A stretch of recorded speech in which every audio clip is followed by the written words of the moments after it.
Rider o gangkas niini nga asawa og tulo ka mga menor de edad nga mga anak ang patay. Human mibangga ang ilang motorsiklo sa kasugat niini nga truck sa Initaw, Misamis Oriental.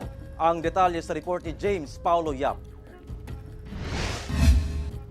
Dead on the spot ang rider og angkas niini nga asawa ug tulo ka mga menor de edad nga anak tiyang mibangga ang ilang motorsiklo sa kasugat nga wing van truck sa Initaw, Misamis Oriental niadtong adlong Biyernes. Sumala sa investigasyon nga paingon unta sa Lanao del Norte ang magbanay sakay sa ilang motor. Apan mi-overtake kini sa gisundan nga sakyanan, hinungdan nga misugat kini sa truck. Gikan sa birthday party, papauli na ang kwanter ang motor nga nagsakay papa, mama ug tulo din ka anak nga ang truck going to Cagayan de Oro City direction.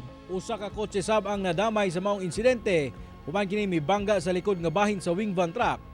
Tungod sa kalit nga pag-brake niini, hinuon wa naangol ang driver sa truck ug sa kotse. Wala na sab kunoy plano pa nga magpasaka og kaso ang kabanay sa namatay. Og nangayon na lang kini og tabang aron mapahilo na ang patayng lawas sa mga biktima. Ako si James Paulo Yap, 1 Mindanao.